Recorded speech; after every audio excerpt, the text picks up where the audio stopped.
Hey, how about you, everybody? Welcome into this week's edition of the Auburn Live Recruiting Show. I'm your host, Jeffrey Lee, Senior Recruiting Editor for Auburn Live on 3. Today is Tuesday, July. June. Just checking. June the 20th, 2023. We're a little early this week, but we've got some things. Jhead needs to go check out the beach, the Bahama Mamas. Yes. Work on my tan, baby. So we're going to get it kicked out this early this week. As I said, Mr. Jhead, Mr. Cole Pinkston joining me as they always are. And we're going to get to we're going to recap what we've seen so far in June. We're going to kind of preview what's to come in the next couple of weeks, which could be some big news for Auburn. Before we get to it all, I know everybody out there is looking for a new or used house. Looking to sell your house, looking to buy your house in Auburn or Opelika in Lee County, anywhere in the surrounding area, give Jessica Andrews a call with the Talents Group, 334-704-4442. Fantastic 5-star consensus. 5-star realtor, folks. Jessica Andrews, she can do it all, man. Sell, buy, she can find it. She can get it done. She can get you top price. She can get you good deals. She knows the ins and outs, man. You wouldn't believe what a good realtor, what a really good – listen, I've dealt with a really good realtor and I've dealt with a realtor. And, dude, it is a big difference. Trust me. I had to be a good realtor. So give her a call, man. Jessica Andrews with the Talents Group, 334-704-4442. Tell her we sent you. All right, fellas. We thought we had wrapped up with visits, and then Jalewis Solomon comes sliding in here. Yeah. Was it yesterday, Monday? Yep. Cole, you had that. It was an unofficial. It ended up being an unofficial visit? Yeah, there were some talks that it could be official, but I kind of misunderstood. I thought it was going to be an official. I think an official is going to happen later down the road with him, though. Hey, it happens, man. Jalewis Solomon, the 4-star defensive back cornerback. We have since confirmed cornerback. Had him listed as a safety earlier, but yeah, moved him to cornerback today on the hot board. Auburn does like him on the outside from Schley County, not Schley, not Slee. Schley. I'm on fire with the pronunciation. I know, right? Hey.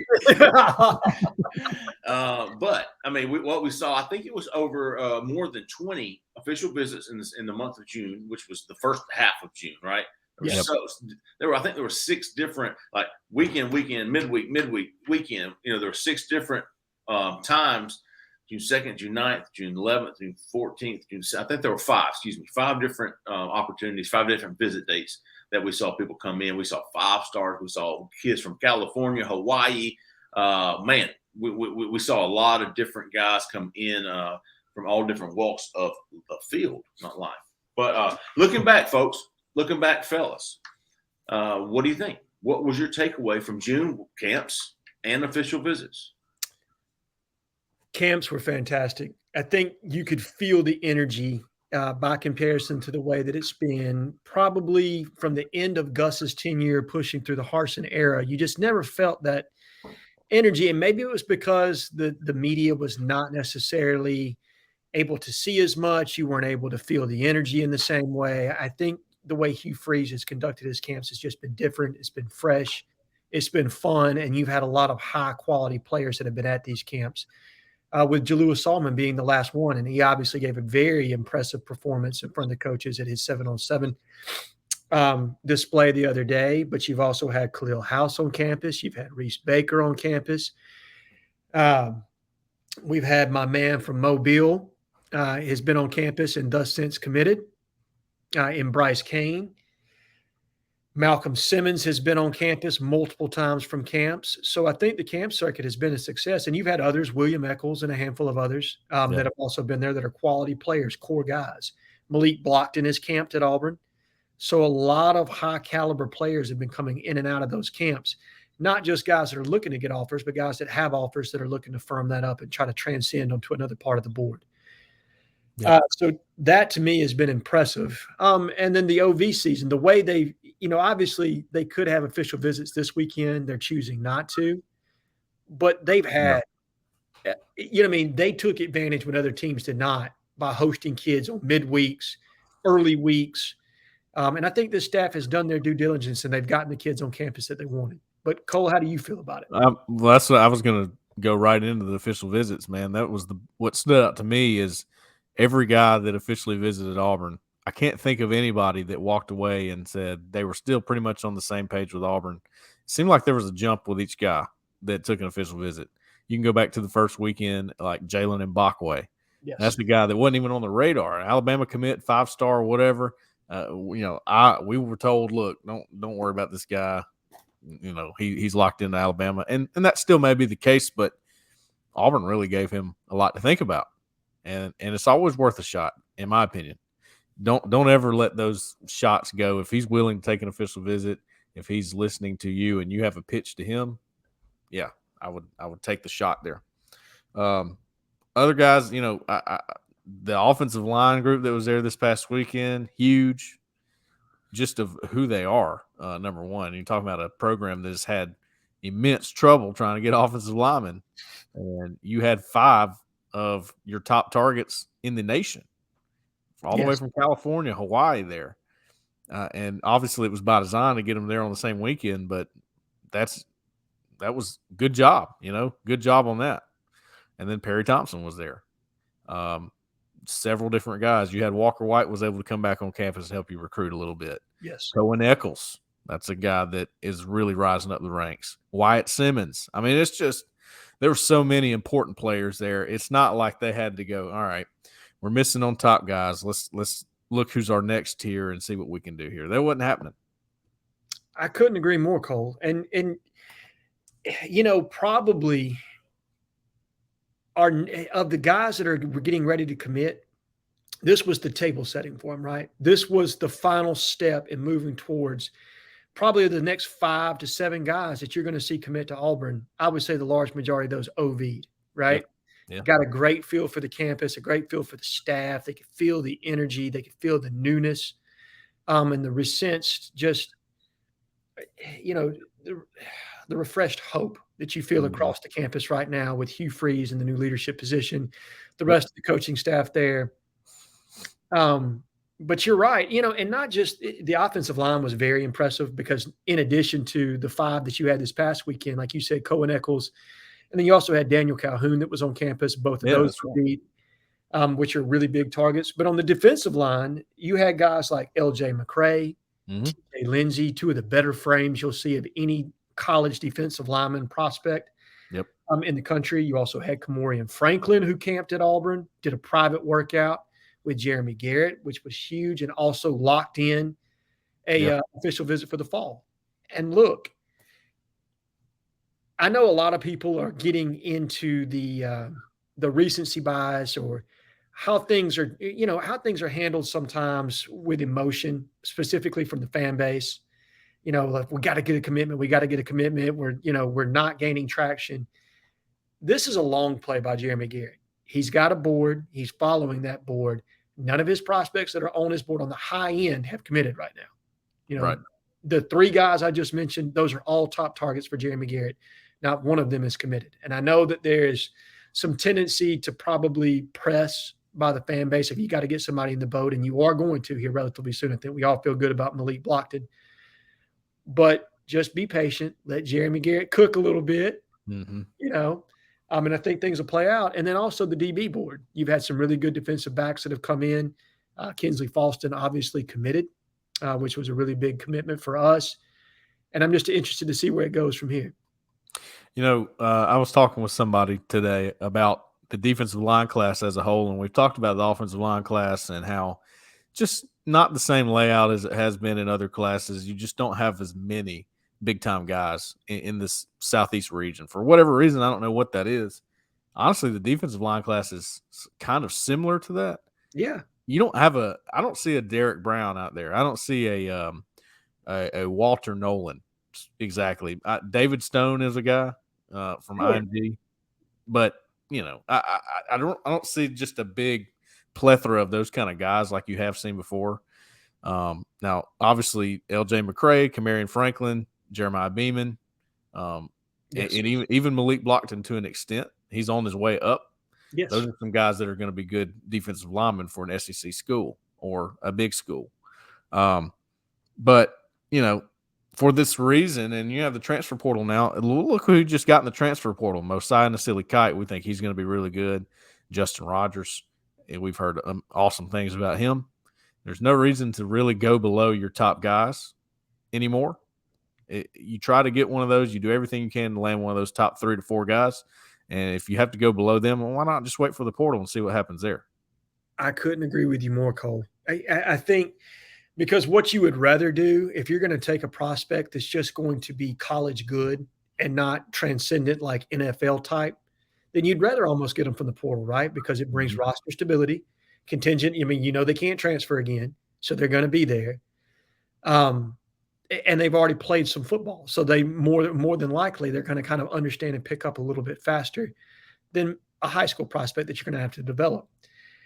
Now, the only one that I'm watching from the defensive line right now, and I think he's going to be a senior projection. He may get antsy and commit before, but I think he's a guy you can circle back on, is Marcus Downs. That's the guy that I'm kind of paying attention to. Like, okay, they didn't bring him in for an OV, and I think they could have if they wanted to. They absolutely could have. They haven't to this point. I think they're going to watch some of his senior film, see how he develops, and then they'll probably maybe double back to him down the line just because of the skill set.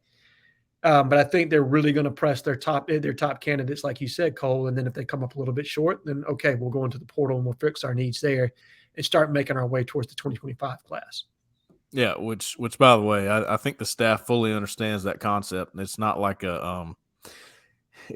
doesn't feel unorganized like it may have with the last staff and how some of the things they did. And, I hate to keep harping on that, but it just seemed like, well, we got this. We'll see what happens. No, it doesn't really work like that. And I think this staff gets that concept. Like, we did have some success with the portal with those guys I mentioned, even Lawrence Johnson too, who started at Purdue a few games and had a key role. Right. And you would even mention Jalen McLeod and Elijah McAllister and those guys, Steve Sings in this argument too. But again, it's just it's better. It's a better bet to go, look, if we can get somebody that's ready to go when they get here, why wouldn't you? Why wouldn't you hold out for that?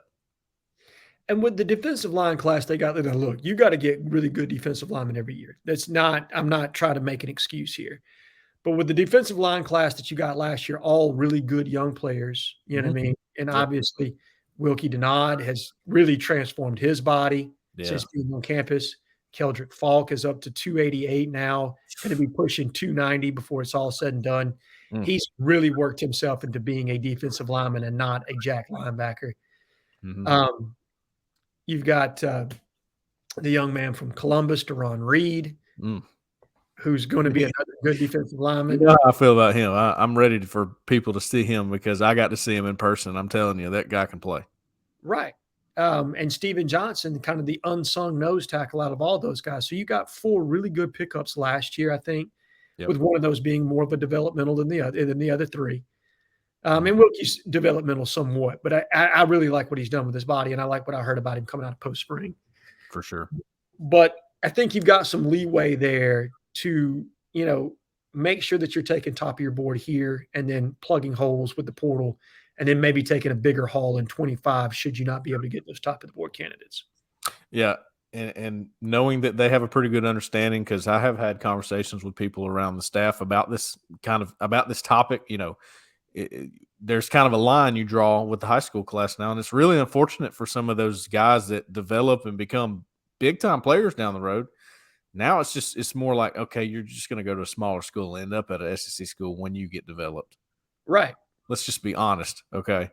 But so in my mind, and I trust my eyes and Jhead, you trust your eyes when you evaluate somebody. At this point though, if Auburn is willing to take somebody, that means that they feel they're worth. Yes. They could contribute pretty soon. They really feel that way. They're not going to reach too often. So it gives me a little bit of comfort in knowing, okay, they really like this guy. That tells me enough. If they're willing to take a guy right now, that's what it means. Cole, you just teed it up perfectly, brother. And in that vein, let's kind of transition to our next topic here. Who do you think potentially could be the next 5 guys to commit to Auburn? Like, if you're paying attention, if Cole's got his board and he's pegging them, like, all right, who could be 5 guys that you need to watch that could be on commit watch, maybe for the month of January? All right. Good question. I'm going to refer back to my my list here. There you go. Well, thing is, we do know some dates at this point, right? We do. We have some that we think we know some dates on, or about when they're about ready to. Now, let's see. Preston Talmua, he told us August 24th. Yes. We know that he's wrapping up some official visits. He says he's still got the Alabama official visit that he's got to schedule. But we were talking before this. Kind of weird on the timeline here. If he's wanting to commit in August, and if he doesn't make it in for an official visit there before the dead period, then you're kind of in a place where, okay, does he want to go ahead and commit before he takes that official visit? If he commits somewhere, does he ever take the official visit? It's sort of a strange little fluid situation with Talmua. And that's why I put the board post up last night on the corner and said, look, I kind of like where this one's heading for Auburn, because I know he wants to play in the SEC. I know that Auburn just knocked it out of the park on his visit. Ben Agamawa, Jake Thornton, Hugh Freeze. I mean, they really made him a priority. He felt that way. So, I like where that one's trending. If let's just say that he wraps up his official visits with Nebraska, which he's on right now, and then he goes to Oregon, maybe he's ready after that. I don't know. That could happen. That's the case. I'm watching him. Okay. Here's an interesting situation. Reese Baker. Yes. Reese Baker, that is Madison Academy, Huntsville, for those that don't know, offensive tackle. Guy that came and camped. He was at first camp, which was Monday in June.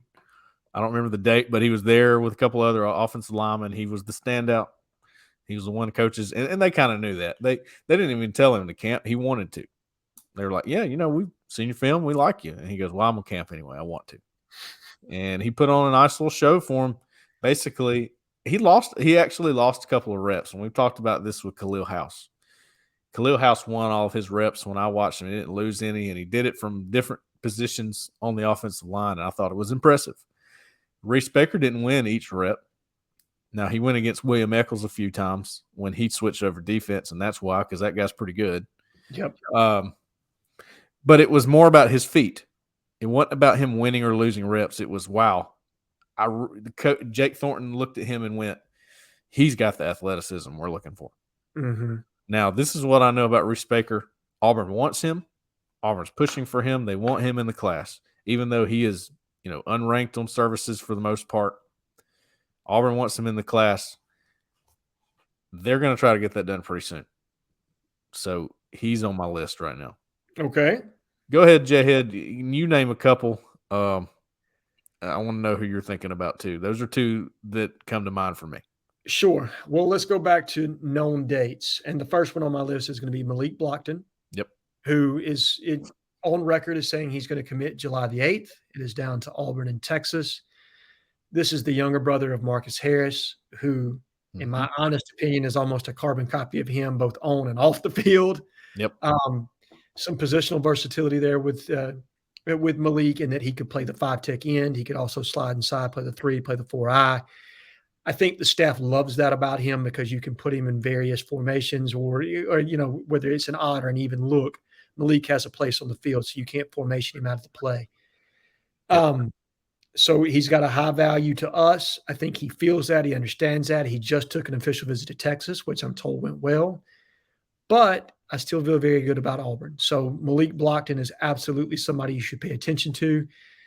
And then let's talk about another guy in Wyatt Simmons that officially visited Auburn. I think he was the first or second official visitor of this June cycle, a guy that has really shot up a lot of boards around the country, brought in offers from Clemson, Oklahoma, Texas, Arkansas, Florida State, Miami. A lot of schools in on this kid. A lot of schools love this kid. But we've got a connection there. Josh Aldridge played for the young man's father. I think that's important.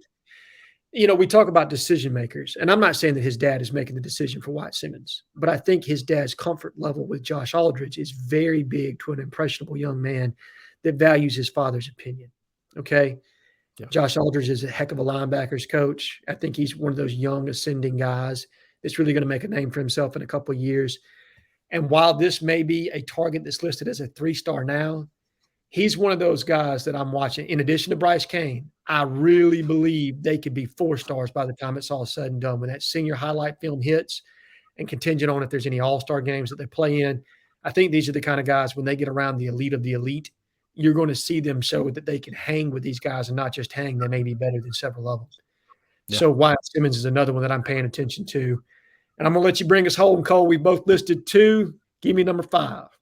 Well, man, narrowing it down to 5 is kind of tough, actually, because there's a lot of moving parts right now. And I think Jeffrey said either at the beginning of the show or before we joined the show, hey, we just went from camp season to commitment season. This is about to be commitment season. And not just for Auburn, but everybody. But Auburn's going to get their share before June ends probably, and July is going to be some fireworks, like he said on the board there. But, man, I'm watching I think Cohen Eccles might have a decision before too long. Okay. I'd heard that when he was on his official visit. He came from Texas A&M. He went to Auburn. Then he was going to Nebraska, I want to say. Okay. And maybe one more after that. And then, we're getting ready here. So Auburn's squarely in the mix there. We know the updated situation from Jeffrey on Khalil House. Khalil was, we think that's who the bat signals were about. Alluding to while he was on his official visit. He did say he wants to do it July 7th or 8th. I think 7th. I think the 7th. 7th. So that one's kind of fluid. He may just decide, hey, I'm ready. I'm too excited. I can't hold back anymore. Or he could go, let's do it on the 7th. There was something significant to that date as pertains to his family, I believe. Yes. That could be the case now. And maybe that's by design. Maybe you want to have a couple of, fireworks, like Jeffrey said. I like the term. Early July. That could be a really nice time for Auburn and commitments. So I think Khalil House could float back to that. I'll go with Jalen Crawford. Okay. As the 5th guy after I had to ramble there through some names. Jalen Crawford, we think, we've talked about him. Jeffrey's got the prediction in for him. Yes. I haven't gone that far yet just because I know the competition is stiff with him. And that's the good news too. When you're looking at all these guys, the competition's pretty good for all of these guys. Even Khalil House, who is ranked lower than some of the others, Ole Miss wants him and they want him bad. Yeah. So they pushed for a commitment. They didn't get it. They still think they can get it. And Auburn's trying to shut the door on that. So, if Hugh Freeze gets a chance to shut the door on Kiffin, on Ole Miss, he's going to take it, buddy. He likes Khalil House. Don't get me wrong here. But, yes. So, I'll go with Jalen Crawford. What do you think about that? I think that's a great pick, Cole. I do believe Jalen Crawford is probably in the realm of wanting to get a decision done sooner rather than later, specifically in the month of July. We'll see when that falls. Yep. But I think he's a guy that's taken all of his official visits of every place that he's very interested in, with the top 3 of Auburn, Florida, and LSU. Obviously, North Carolina and Clemson are still in there. To what degree, I don't know. But I think I'm pretty safe in saying the top 3 is Auburn, Florida, and LSU. And he's visited all 3 of those. There's really nothing prohibiting him from going ahead and making a public commitment. Sure. And getting in the boat somewhere. And I think that's important to him. I think that's important to his father to go ahead and make a decision before his senior season so that he can dedicate and concentrate on what's going to be hopefully a really big senior year for him and his teammates over at Parkview, correct? Yeah, Parkview. Yeah, over at Parkview, which is a loaded team, by the way. Mm-hmm. A few other guys, like you said, Khalil House is a name to pay attention to. DJ Barber is a name to pay attention to. We don't have Khalil. We know probably July the 7th, though it's fluid and could move. DJ, we don't have a set date on just yet, but the thought process is he's visited Georgia Tech. He's going to official to Auburn in the fall. He's visiting Arkansas, but that he's ready to make a decision. Mm-hmm. And I think that's it from the guys that we really feel comfortable saying, okay, yeah, I think they're ready to get it done. So I think you got about 5 to 8 guys that you can really look at to say Auburn maybe. And Casey Poe, I forgot to mention him, has declared his decision date of July the 12th. Yes. And that's a guy we're actively recruiting, a guy that they would definitely take. So another interesting candidate. Just a couple more names that probably should be mentioned. Red Morgan is a guy that I know he had some issue with getting to his Auburn official, but I'm told that this is a guy that can get over there at any time that he wants to. And from what I understand, I think he was able to make it for maybe a couple hours and then didn't get to stay on the official for whatever reason, family emergency, something of that nature. We don't know the details, Right? But Auburn still feels like they have as good a shot as anybody with him. I don't think I don't think missing that official visit changed anything in that recruitment. So he's somebody to watch, and he could have a decision at any point. Sure. And then, of course, we would be remiss to not talk about Perry Thompson and say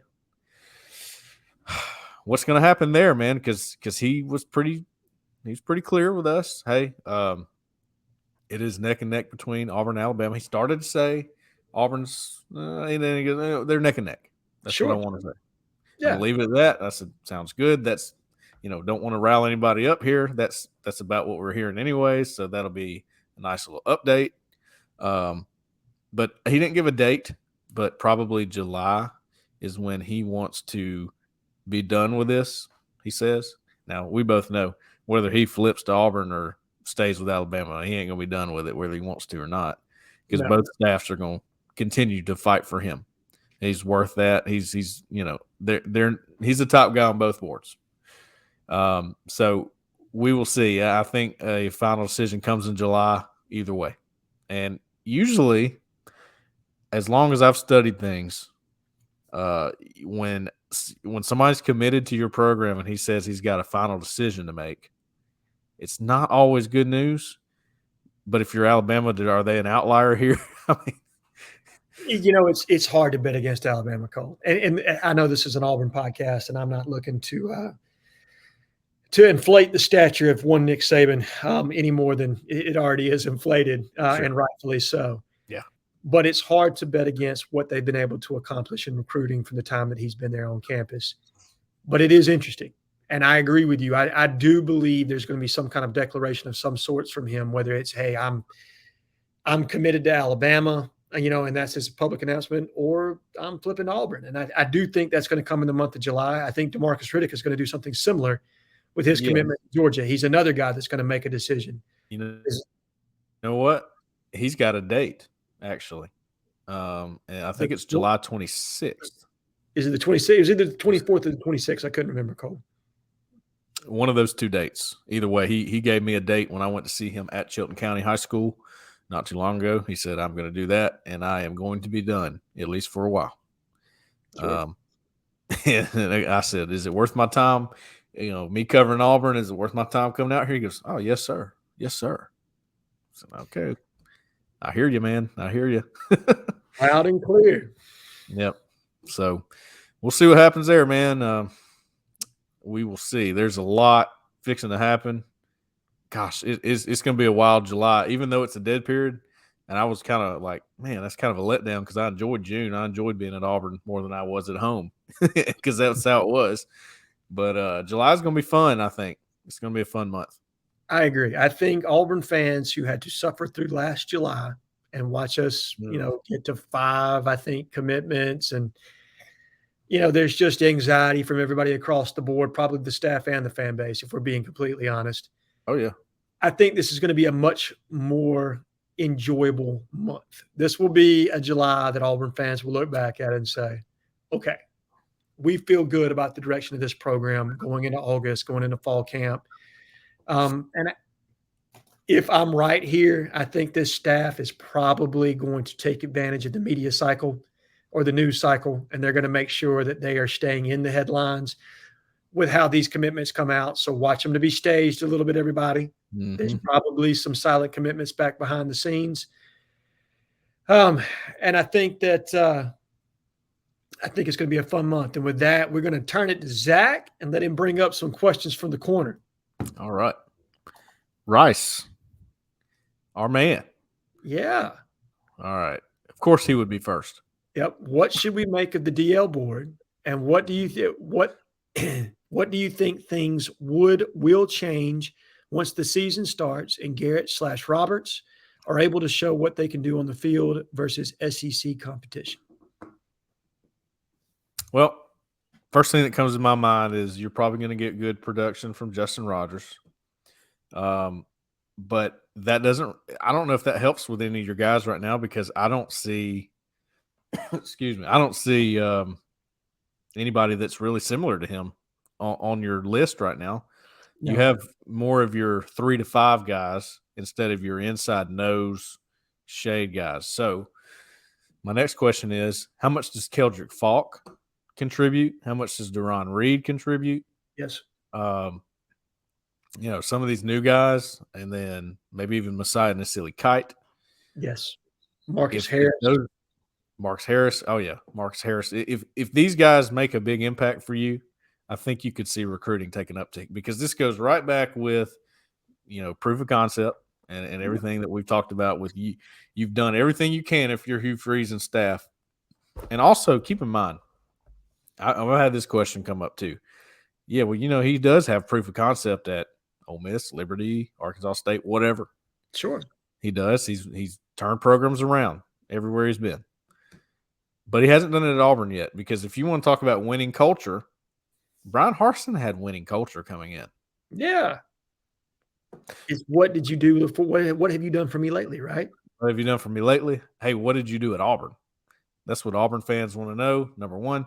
That's what recruits want to know because, quite honestly, Auburn's been negatively recruited against, and that's the taste that recruits have in their mouth. It's not what Hugh Freeze did 10 years ago. They don't know about that. No. So they got to – that's why I'm so big, and I think, Jhead, you're with me on this for the most part, on you've got to get to the fall, you've got to get to the season and start making some waves on the field and show them this is what I do here. This is how it's going to be. I agree. And look, I think you can't – the transitive property theory is a dangerous one sometimes, and you can't take too much from one regime to the next. Yeah. But consistently, because I feel like there's very similar parallels in the transition from Tuberville in the very end of his tenure, not what it was during the middle, but towards the end when the talent base started to deplete some, and the transition of the Harsin era to the Freeze era versus the transition of Tuberville to Chizik and how Chizik had to restock the cupboard somewhat. And if you watch and you go back and you look, history will tell you that a lot of the commitments, the bigger names, the Michael Dyers, the Cam Newtons, the Trevon Reeds, they all came later in the cycle. Mm-hmm. Those were guys that made decisions October, November, December. They weren't front-end guys. There had to be some proof there, some revival there from Auburn's standpoint to say, okay, we see your vision. We see what you're talking about. But where's the tangible proof? And they got that tangible proof throughout the year, seeing Ben Tate rush for over 1,300 yards. That was enticing to a guy. Sure. Like a Michael Dyer. Seeing that they were willing to put the ball in the air, that was enticing for a Trevon Reed. Cam Newton just getting the opportunity to come back to the SEC and be that missing piece. So I think this is a recruiting class that has a chance to come together late. And don't worry about early commitments, guys, okay? Because in the day and age of NIL, all that will change before pen is put to paper in December. I promise you there will be some decommitments and there will be guys that are on the market, and it will be NIL head turners that will have them back on the market. So you just watch for that to happen. I promise you. Yep. All right. So on this next question, Jhead, by Eli, yep. I think this is where I wish we had Keith because yes. So how many of last weekend's OVs will end up in the class? I love this question because people want to know how things went right now. And I did put an OV intel piece up last night. Kind of laid out everything that we've heard. And it was a little bit more quiet than we're used to because, by the way, the staff is really good with the media and they don't mind us putting things out there sometimes. Sure. So a little bit more quiet, and it's understandable. It was a big weekend. Especially with Perry Thompson there and everything that goes with him, being committed to Alabama, right? So absolutely. I'm going to say, here's my number right here, 4. I think 4 of the 6 end up in Auburn's class, and I think I'm being a little bit conservative. Shut up. I agree on the 4. I just said, Jeffrey, I think we need Keith on this. I will play Keith. Because I'm looking at Jamison Riggs, and I feel pretty good there. Yep. I'm looking at Khalil House. I feel pretty good there. Yep. I'll give you them two. I'm looking at Preston Taumua, and I'm really starting to like our odds there somewhat. Yep. So I'm going to go 3. Everybody else, I can't say yes on Casey Poe. That kid is too hard to read. I can't say yes on him. I can't say yes on Perry Thompson just yet. I'm going to have to be proved wrong, even though I've heard positive things about Perry Thompson. I'm talking about sunshine, better get your damn Ray-Bans on type positive. Yeah. Same. I just can't do it. So I'm going to go 3 out of the 6 that were there. You about to fall for it again, Jhead. No, baby, I can't do it. I can't, man. I've been down that path too many times, Jeffrey. Listen, I'm ready to be wrong on that. That's fine with me. When it comes to Perry Thompson, everybody listening, listen. I'm not gonna pick him to flip to Auburn. And even though I know that he is, I knew Tony Mitchell was too. Right. Okay. I'm not doing it. I'm gonna be wrong on Perry Thompson. If he chooses Auburn, I'm gonna be wrong. That's fine. That's fine with me. And if Cam Coleman chooses somebody else, I'm gonna be wrong. Yeah. Right. I'm going to live and die on the Cam Coleman to Auburn Hill. I'm going to live and die on the Perry Thompson to Alabama Hill. My heels are dug in. I'm not changing. Same with the Joe Phillips deal. I was going to be wrong if he signs with Georgia. So how many you got, Jeffrey? I'd say 2 or 3. Now I the whole the Preston deal. I'm not there yet. Okay. I'm not there yet. If he was deciding soon, and Cole thinks it's a possibility, right? Is that what I heard? Yeah. That increases my percentage there. But I'm gonna I'll give you Jamison Riggs. I just don't know much about him, man. Right. Well, I've never interviewed him. That's by design by him.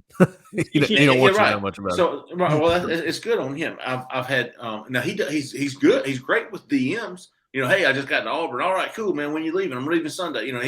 Those are great. Right. But when it comes to what's going on, how you feeling? Right. You know what I'm saying? I got to go. So Riggs is okay. House is, yes. So 2. I think 2 or 3 to be conservative. Cole thinks 4 is conservative. I'm gonna tell Keith on you. Listen. I'm really saying 3, and I think there's sort of I'm giving that 4th spot to one of 3 guys, obviously. Okay. In other words, I'm not saying for sure if it's a 4th guy. I'm saying I kind of like where Auburn's standing with DeAndre Carter. Yeah. I really like where Auburn's standing with Perry Thompson, I think. And I don't, you know what? Casey Poe would be the one I'm not loving right now, if I'm being completely honest. And that's just because nobody knows what the kid's thinking. You know what I mean? Like, I don't. Yeah. If he were to only have said the things he said about Auburn, and that was the only thing that you read, you would think that he's an Auburn lock, right? Yeah. Like if you only pay attention to the Auburn recruiting portion of it, or the Auburn coverage of him and what he said about Auburn, you would think that Casey Poe is coming to Auburn. But if you read all the other comments he's made about every other school in his recruitment, he's saying the exact same thing. Yeah. So you just don't know where you stand with that kid. And for that reason alone, I can't pick him coming to Auburn right now. Let's do this real quick on those 6 guys. Give me your most confident in to least confidence. And we can start from 6 to 1 or 1 to 6. I think we're all most confident in Khalil House. I think we're all least confident in Casey Poe. Yes. Okay, so who's your next who's under Khalil House? Most confident, Jamison Riggs? Jamison Riggs for me. Okay, Cole? I'm going to go Jameson. Okay, number 3 is probably going to be Preston for me. Yeah, I'm gonna double that. I'm gonna go Preston. Yep. You don't like that. You don't like that, do you? Man, it's just tough for me to think a kid from Hawaii is going to come to Auburn. I know. Sorry. I'm feeling the same way. Same for DeAndre Carter, man. It's tough. Honestly, number 3 for me would be Perry Thompson. Perry's number 4 for me. So right there, they're real close. And then 4 and 5 is Preston and DeAndre for me. I'm going to go. Put 1 at 4 and 1 at 5. I don't have Perry's 5 for me, just because I'm. Look, man, I've seen Alabama play that game too many times, guys, for me to put Perry higher than 5. And where I think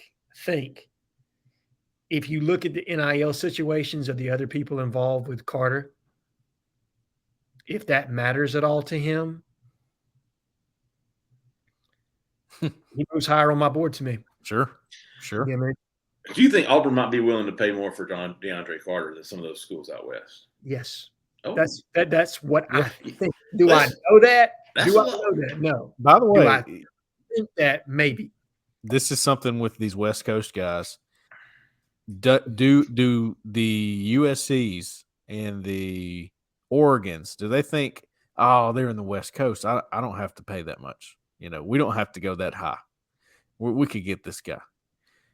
And then Auburn's sitting over here going, oh, well, we can top whatever you're going to do. Because these are top guys on our board, and we know it's not just going to be the easiest thing for them to fly on out to Auburn. So maybe there's something going on in that regard.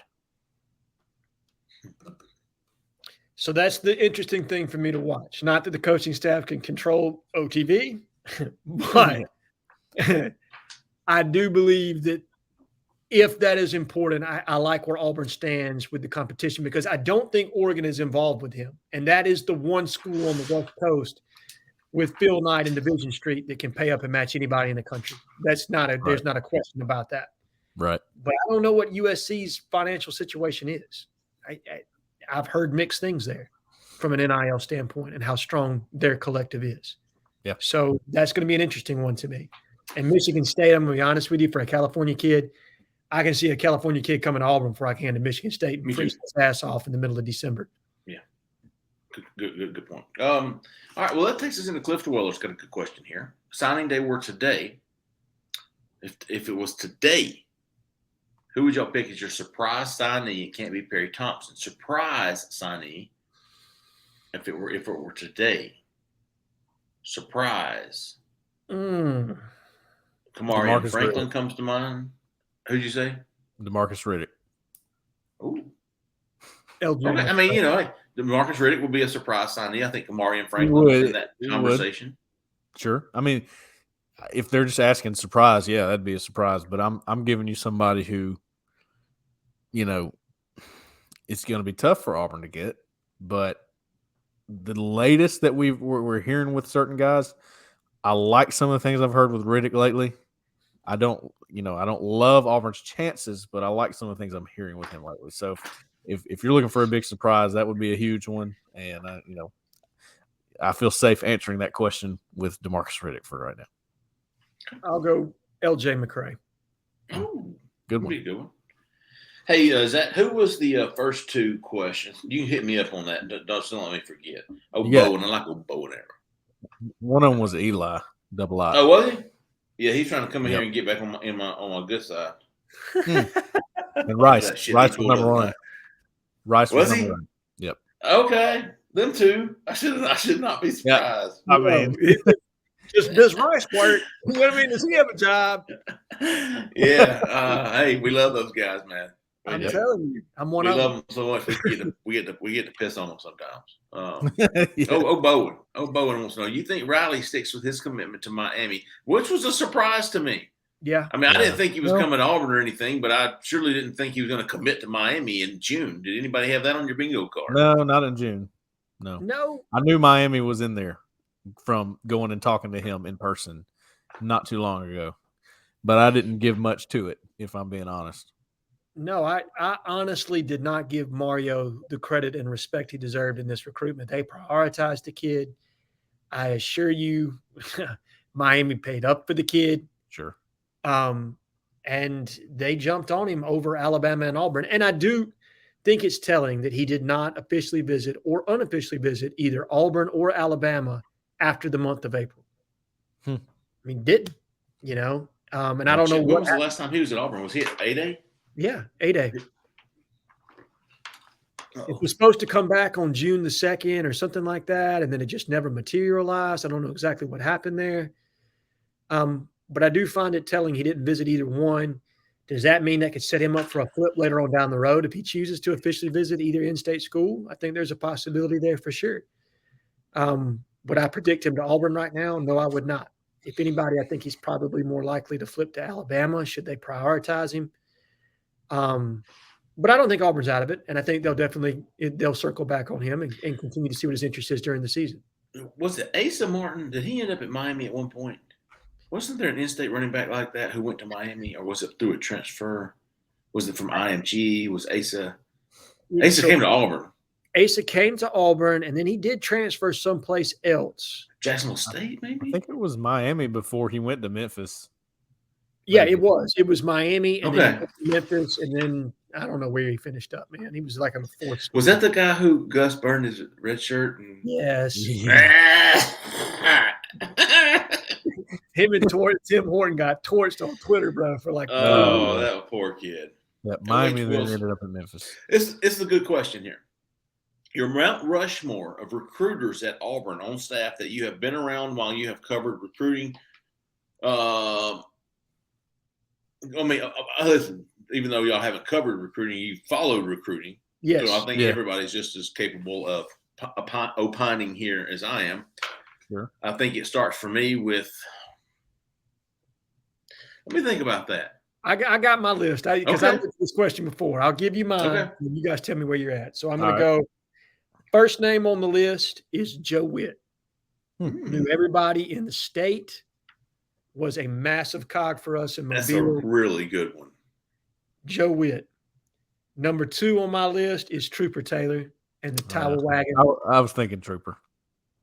Listen, man, nobody for this reason alone. First of all, you think about the players that he landed. Trevon Reed, he was an assist on Michael Dyer. Him and Looper both went out to see Cam Newton. Cam might be the generational talent to ever come through Auburn. And the way he used to tweak Alabama fans, God, I loved it. I mean, they hated him. So I'm going to give Trooper Taylor my number 2 spot. Rodney Garner, number 3, because of who he's brought. You're talking about the guy that brought Damian Craig to Auburn, the guy that had T. Martin committed to Auburn, Derek Brown, Marlon Davidson, and a plethora of other guys. Yep. And then last but not least, I'm going to go with my head coach, Pat Dye, who might be the best recruiting head coach Auburn has ever had. That is my Mount Rushmore. I'm with you on Rodney. That was the first one that came to my mind. I think Joe Witt is a fantastic answer. Isn't he? He would definitely, and I wouldn't have thought of him, but he would absolutely need to be on there. He would absolutely be on there. So would Rodney Garner. And I'm talking about Auburn coaches since 1990. Yeah. Right? 1990, 1985. You think about what Joe meant to Auburn and how he transitioned staff over staff, because you're talking about a guy that started with Dye, went with Bowden, and then transitioned to Tuberville's staff. And he was the linchpin as far as the main recruiter in the state of Alabama, knowing all the other coaches, the networks. He was there, man. And I'll tell you who else. You know who else would be on mine? Real mother freaking Boomer Muschamp. I hear you, dude. Muschamp was a phenomenal recruiter at Auburn. He really was. Yeah, which is why I could even when it seemed like if y'all remember when Brian Harsin before he got hired, it seemed like candidates were just going off the board really fast. Right? You remember this? Yeah. I had talked myself into, hey, what if Will Muschamp got another shot? Because he's gonna recruit well in this day. You know he is. Look, I'm telling you right now, and this is probably going to hurt some people's feelings, but Will Muschamp was on the list. If you get beyond Hugh Freeze, Will Muschamp was on that list. I would have taken it. I would have too. Taken it. Yeah. Yeah. Zach in the back said the fact that he's at UGA with Smart is still a cheat code. Listen, I've got a fantastic story about Will Muschamp, and it's from Gerard Powers. I don't think he's telling me. I don't think he would mind me telling this. I rented Gerard last week at the youth camp. His son was there, and we were sitting there talking, and he said, Will was the defensive coordinator. Yes, Gerard was here, and he said he still talks to Will. And when Gerard went to Alabama for a pro day, the New England Patriots were going to be there. Will sent Nick Saban. Will called Saban. Saban called Gerard into his office, gave Gerard the equivalency of the slang, the terms that, because the New England Patriots will use the same thing that Nick did. Nick used the same thing that Bill Belichick. So Nick Saban and Gerard said, I love Nick Saban for this, and I love Will Muschamp for this because he did this for me. He called Nick. Nick called me into his office, gave me the terminology for the New England Patriots defense. And it was a huge, huge help for me in that tryout or whatever it was. I thought that was a pretty cool story. Nice. But yeah, Will Muschamp would be on there for me. Joe Witt would be on there for me. Rodney Garner would be on there for me. Some of the other guys, like Tommy Thigpen was really good. Marcus Woodson was really good. Marcus Woodson was good. Damian Craig was good. Damian Craig was fantastic. Travis Williams. Travis Williams was good. Philip Lawley. Cody Burns. Philip Lawley was fantastic. Yes, Philip Lawley is another Joe Witt. He doesn't have the skins on the wall that Joe has or the longevity, but you're talking about ID and talent at a high clip. Hey, without Philip Lawley, Gerard Powers doesn't come to Auburn. Speaking of Gerard Powers. Chris Davis doesn't come to Auburn. Philip Lawley was fantastic. Yes. Hey, I wouldn't if I was starting an athletic department, he would be head of scouting. Yes. Yes. If I were Hugh Freeze right now. Yeah. Without a doubt. He would be running my evaluation department. Yeah. I'd pay him 6 figures to come run my eval department. Love me some Lolly. That's a good question. We appreciate you, H. Wilson. Good stuff. Moonweagle.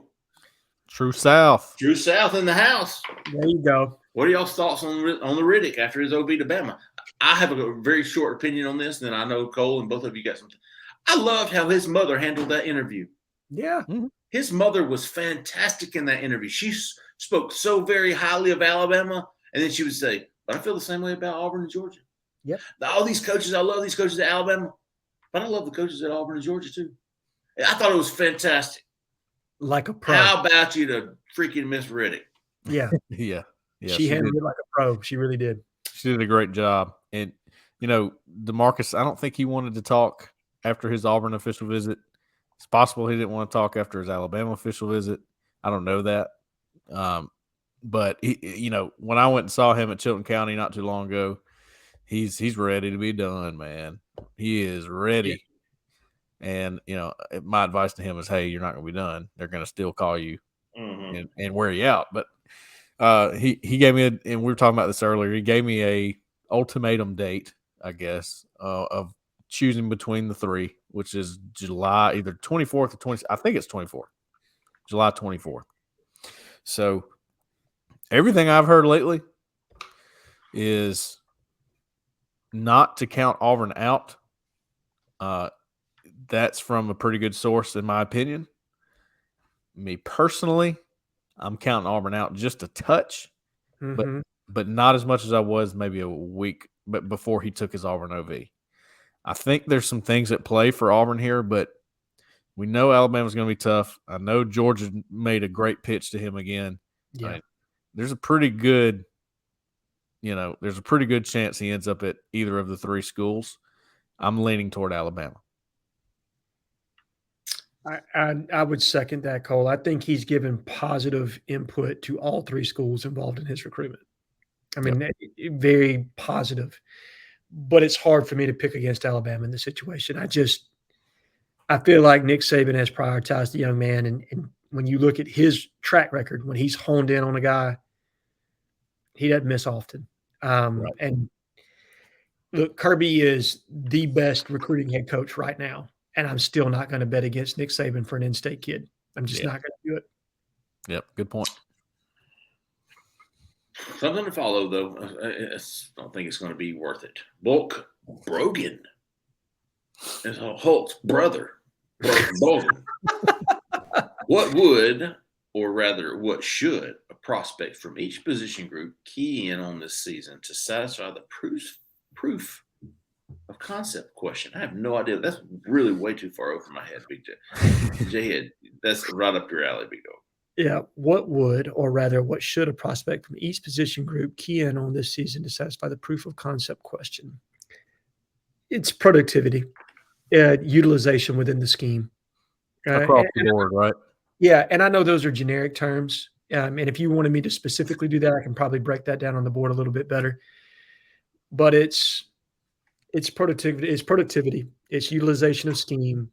It's NFL development. Those are the things that you're going to be watching. And then how can you raise the floor and the ceiling for each candidate by putting them in position to be successful? So if you have a cornerback that excels at man coverage, how often do you let him play man match coverage? Or are you specifically going to make him play zone because that's what your scheme dictates? Are you going to tailor things to your personnel groupings? That's what these guys should be paying attention to.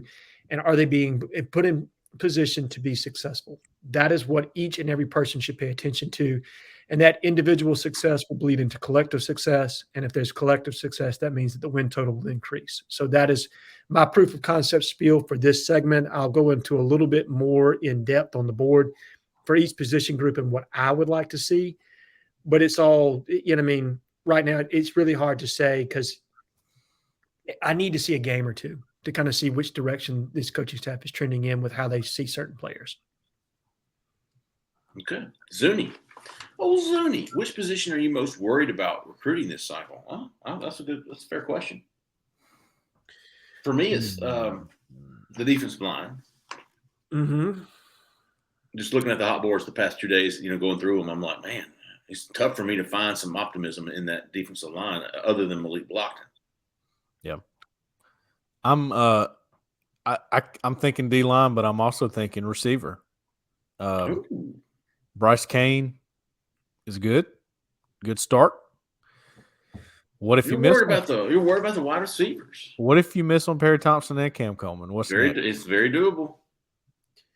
I mean, we know what's probably next. I mean, we know that Malcolm Simmons is a great candidate. We know that Mario Craver is a great candidate. Is that where you want to be, though? How disappointing would that class be? Even though they might be fantastic, they might be All-Americans, but how disappointing on paper would it be with all the buzz that's been surrounding Auburn's wide receiver recruiting? It would hurt you a little bit. It hurts you a little bit. I'm going to go tight end because I just don't know what's going to be there after Martavius Collins. I do not feel strongly about any one tight end beyond him. With defensive line, we talked about it, but there's some guys in TJ Lindsey, McCray, Kamorian Franklin that have not made decisions. And I think in this cycle, it's just important for Auburn to stay relevant and in those recruitments for a late swing.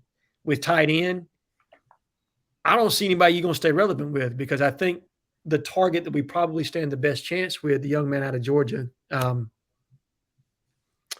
what's his name? Odom? Yes, Caleb Odom.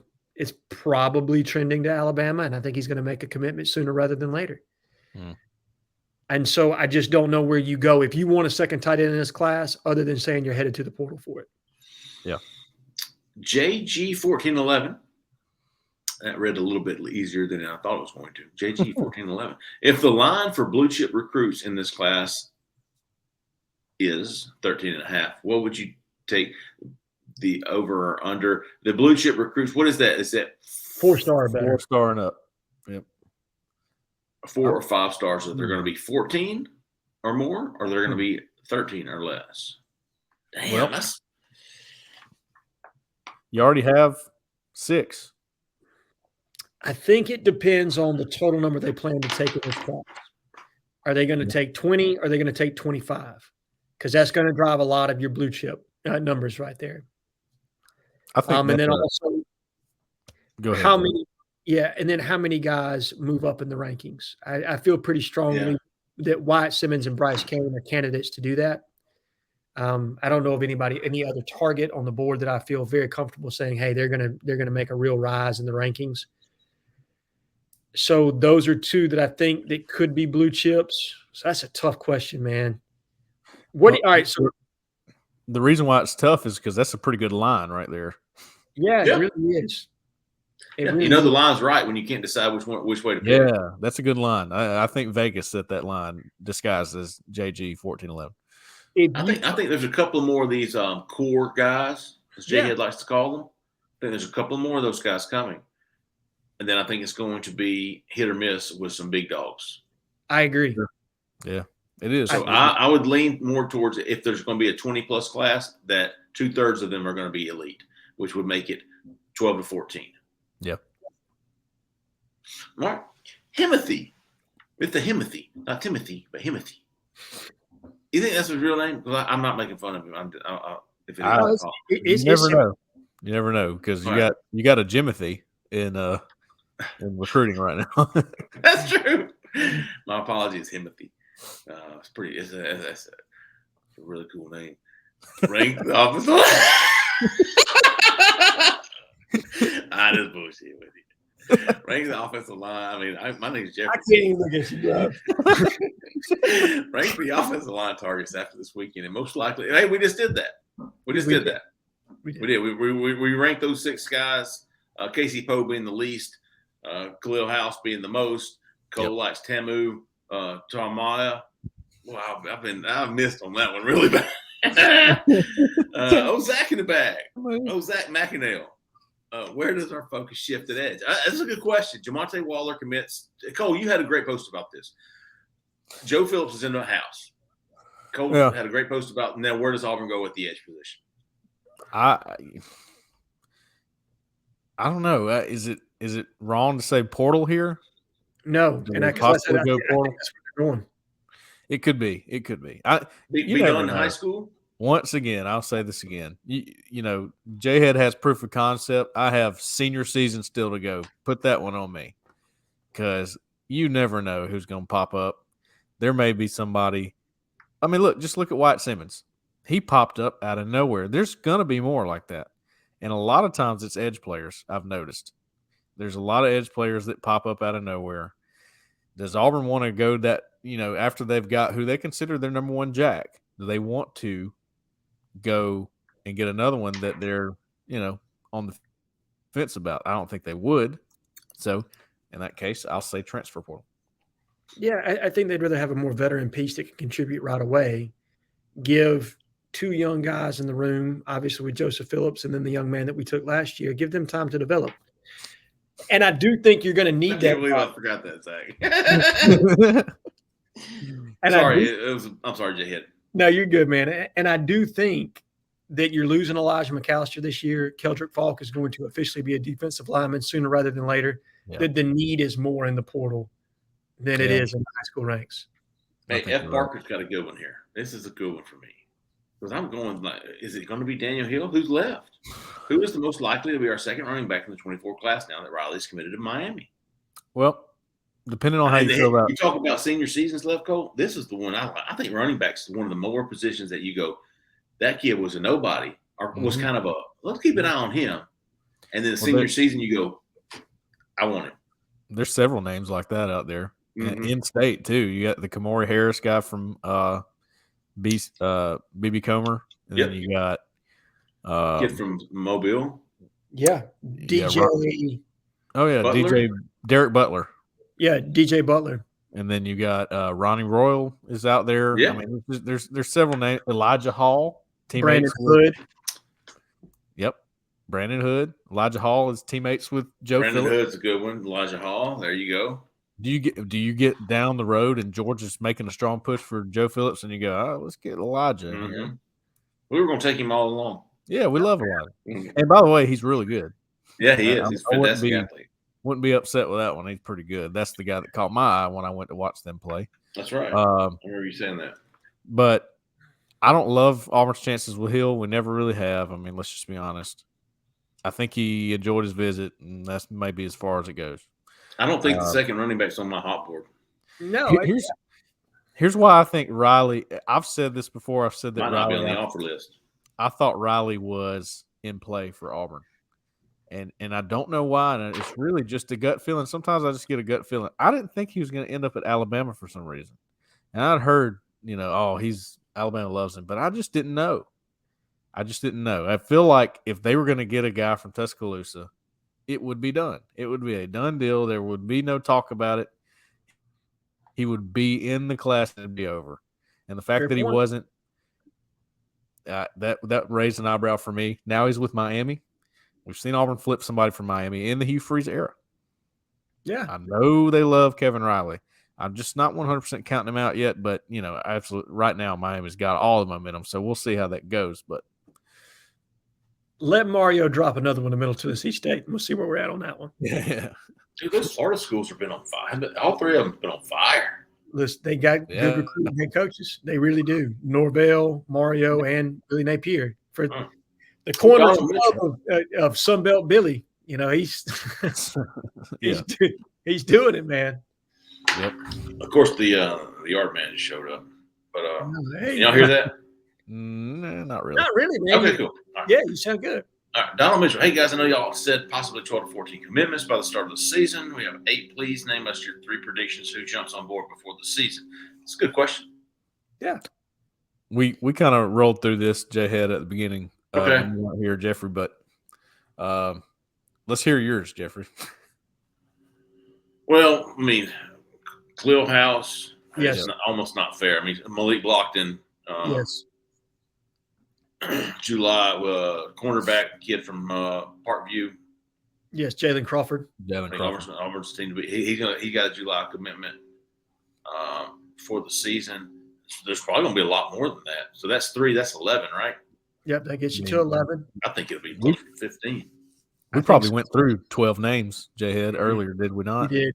Because you add to that Wyatt Riggs. Yeah, Jamison Riggs, Wyatt Simmons. Cohen Eccles. DJ Barber.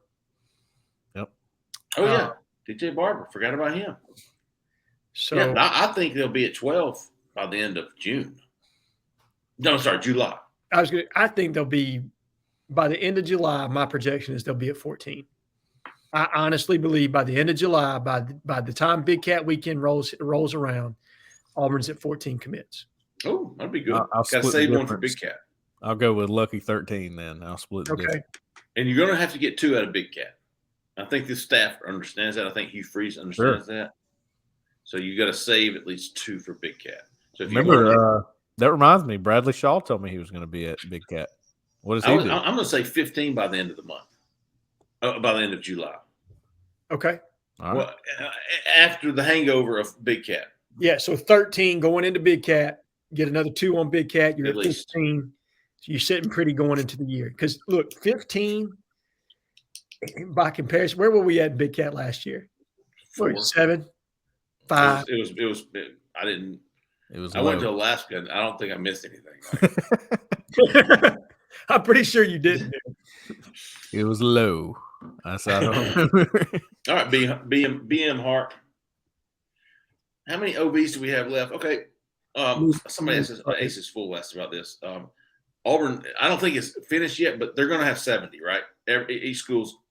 So the number's moving some. I've heard some say 76. I've heard some say 70. I've talked to 2 different player personnel guys, and they don't exactly know just yet. But it's going to be in the 70 range. Yeah. And Auburn has 26, I believe, was what is the number I was told earlier. So, I mean, look, official visits is not going to be an issue. No. Yeah. Don't, people asking about that. Don't worry about that. No. Official visits not going to be an issue.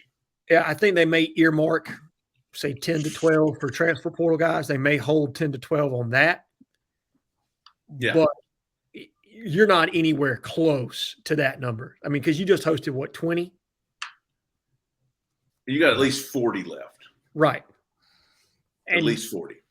I know most of these guys don't love bringing people in. I mean, they'll bring them in, but they're not going to be massive numbers for game days. I mean, they would prefer to keep those numbers down somewhat. Yeah. And have those be unofficial visits. Yeah. All right, let's see. We're going to wrap it up with 15. PSA. Who are we recruiting to play nose guard? Jhead? Who's the nose guard? William Eccles. That's the only one I can think of off the top of my head. Coles. Yes. Yeah. He'd fit that. That's the only one I know of too. Everybody else is more of an outside guy. Did some research on him because I was trying to figure out where to put him on my hot board. He's the kid who could play offense or defensive line. Everybody's recruiting to play defense. Ole Miss, those folks think they got it's a Coles. It's spelled Coles. Is that how it is? It's a Coles? Eccles? It's got an E on the end of it, yeah. But I think it's pronounced Eccles. Okay. But I have to say that in my head because that's how I see it. Echo-Lace. Anyways, Ole Miss thinks they've got him. Of course, they thought they had Bryce Kane. They thought they had the E is just for fun. Who all did the Ole Miss guys? Listen, I've been there too. I'm not making fun of them, but they thought they had Bryce Kane. They thought they had Mississippi State. Also thinks that they're sitting in a good spot. Okay, with Echo-Lace. Khalil House. There you go. Confidence when he left. There you go. Yeah, I mean, they thought they had Bryce Kane too. Right. So William, Jamonte Waller, Michael Jordan. What'd you say? He's talking about people that Ole Miss thought they had. Yeah, they thought y'all had already moved on. I stayed for some reason. No, I hear you. And I don't know. All right, so here's the other thing. To answer that question, I don't know that they have to grab a nose tackle this year because you've got a lot of different guys that can play that zero nose. You got Justin Rogers who can play it. You got Jason Jones who can play it. Both those guys have eligibility and can come back next year. You've also got a Nietzsche Sledge that can play the zero tech. And you picked up Steven Johnson. Yep, Steven Johnson last year. So you've got 4 guys that can all play that zero tech shade nose position. So I don't think it's essential. I think they would much rather grab guys that can play multiple positions, can play the 3, the 4-eye, the 5, have that length, power, speed that they want right now. Because I think they feel comfortable with what they got. If they find a guy that they love at that position, sure, they'll grab him. But I don't think they see that as a necessity right now. Right. Fair enough, man. We'll wrap it up with some hibachies. Anybody? I got a few. Okay. I only have 4 this week. I'm being stuck up, to be honest with you. I was a little disappointed in some of my folks on the corner this week. I know you were. I got 2. All right. So Kid Country is getting one from me. I hear you, big dog. For a fantastic the call-in show. When Edward said it gets a little weird on the corner sometimes. Yeah. Yeah. A little weird. And then a guy by the name of Robbie Kinsaw, I think he posts by his actual name on the board. Give Robbie some how about you? He's traded me some info. And is he an old school bunker guy? I don't know. I know him from me and Robbie are from the same part of the country. Kinsaw. I think that name sounds familiar. All right. How about you, Robbie Kinsaw? Hey, first of all, how about you to anybody who uses their real name? Yeah. I mean, Jhead don't even use his real name. Hell no. That is a great point. What you got, Cole? I have 10. Damn, son. Yeah. I hear you. I like it. Well, it's been a big week. I'm gonna go with Good Fan. Oh yeah. I like Good Fan. Oh yeah. The Bruce Caboose. Yep. Scam Newton. Do what? They spell caboose. C-A-B? C-A-B-O-O-S-E. The Bruce Caboose. Okay. Scam Newton 14.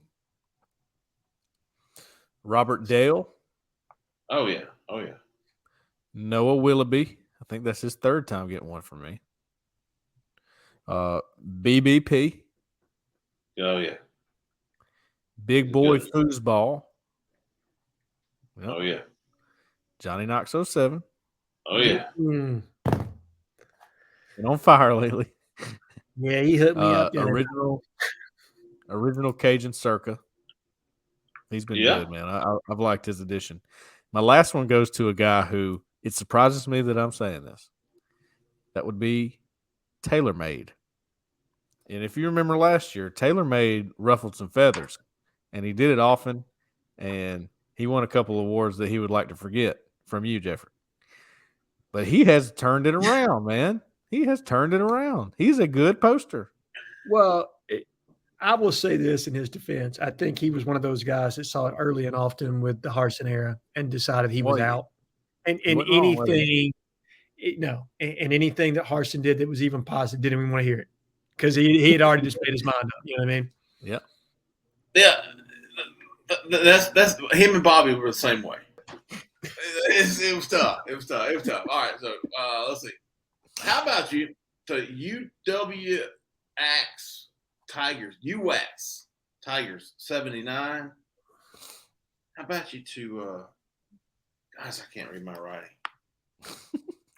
Got I'm some getting so hieroglyphics old. there? You know what I'm doing right? Oh, you need them glasses on, brother. J4 Eva Me. J4 Eva Me. Oh, I get it. There you go.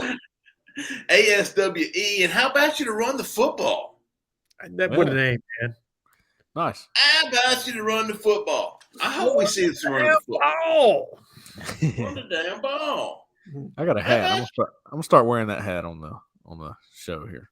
there you go. Had some really good questions, man. We appreciate all that. Questions from the corner. I like it. We will be back. Today's Tuesday. Remember that, folks. We will be back Sunday. I can't think of any reason why we wouldn't be. Nope. We'll be back Sunday for our call-in show. Check us out 6:30. We'll be keeping up with all. As we said, I don't know if I jumped off earlier, but visit season for Auburn is winding down. Commit season is winding up. So stay tuned to Auburn Live on 3 for all your news, your breaking news, your scoop, and we'll do our best to continue bringing it to you. We appreciate everybody listening. We appreciate everybody watching us. Absolutely do. For Cole, for Jhead, for Zach in the back, I'm Jeffrey Lee, man. Y'all stay out of that left lane. See ya.